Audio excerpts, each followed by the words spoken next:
Manchester United swarmed all over Spurs. We'll come to that. But Ronaldo just walking down the tunnel with 2 minutes to go, shrugging his shoulders. What's the point? He's got to go, Neil. But what does Ten Hag do about it? Does he just quietly have a word with him, say, look, you can't do that, son. We know you're unhappy, but I'm the boss here now. We'll try and get you away. I think it's 2 or 3 things, really. If it wasn't Ronaldo, I'd be tempted to say to his peers, look, he's got to go in January. Can I let him go now? Can I send him home to Portugal now, and we'll get on with what we've got?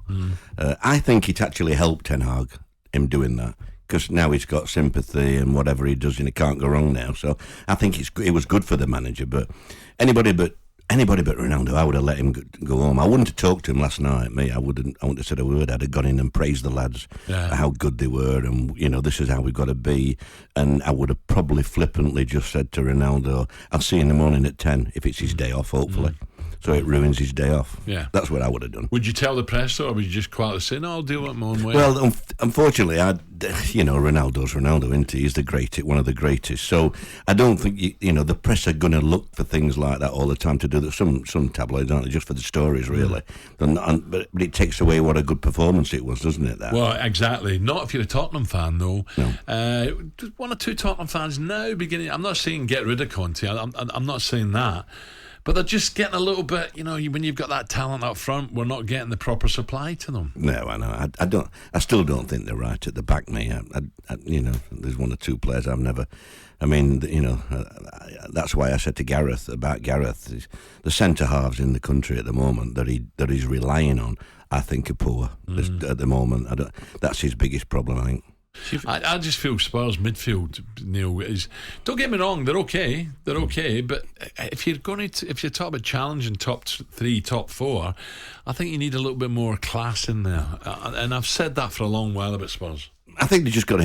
I know it's all right me saying it, but I think they just got to invest more again. They've got to bring some more into, because when they play well, they do come. They've got a good forward line, haven't they?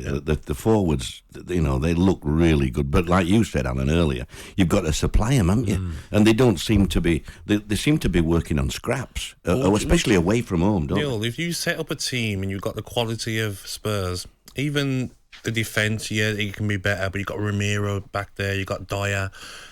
Do you rate them too? You've just mentioned. No, I think Ramiro can be rash, but I think he's aggressive. He's quick. I think Dyer, he's okay. I'm not saying he's amazing. I look at one of the goals where Dyer puts his hand behind his back, and somebody said, I heard somebody say that he's probably doing that because of this new handball thing, but you've got to stop a shot. That you've got to put your body on the line. This is what I wanted to say, Neil. Just set your team up like that in a defensive formation, but still concede 28 shots, 10 shots on target. Lloris was getting battered in that goal, and you've got that many defenders back there and midfielders. How are Man United getting so many shots off? He did play well, didn't he? But they just moved it about quicker, I think. And for me, the reason Ronaldo don't play or doesn't start is because even though they didn't play great, your Rashfords of this world, they close people down, they work their socks off. Yeah. And that gives the rest of the team, people like Fred and Fernandes, the opportunity to play well. It all comes from the strikers, Gab, I think.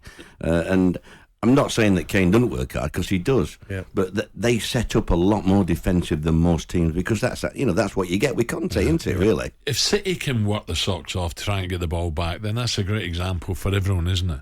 With the quality they have, but they don't have work to get that ball back, and that's Pep at Barcelona did. They do, Alan, but you're talking about a different breed, honestly. I've never seen anything like Man City over the last few years. I think they are above everybody else. Why have they never won the big one then? Because, listen, he's had some bad luck, Alan. Team, when they were winning 3-1 with about 5 minutes to go in that semi-final, and some of the decisions, and dear me. So, but I just think they've changed the whole.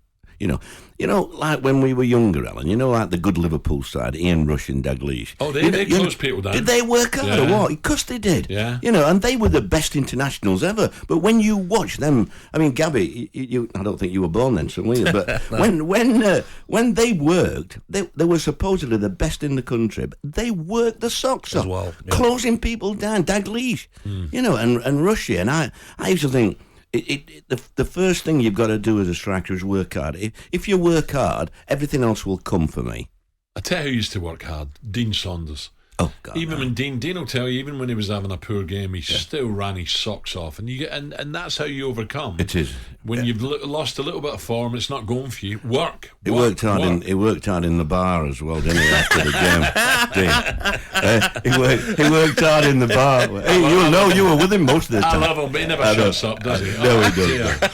But he did, didn't he? He used to graft, didn't he? Just graft, like a little rat. Yeah. I used to call him a little rat, me, when I watched him, and he never used to leave you alone as a defender. talkSPORT Breakfast with Alan Brazil. Thursday and Friday morning, 6 till 10. On AM, on DAB, via the talkSPORT app and on your smart speaker. talkSPORT.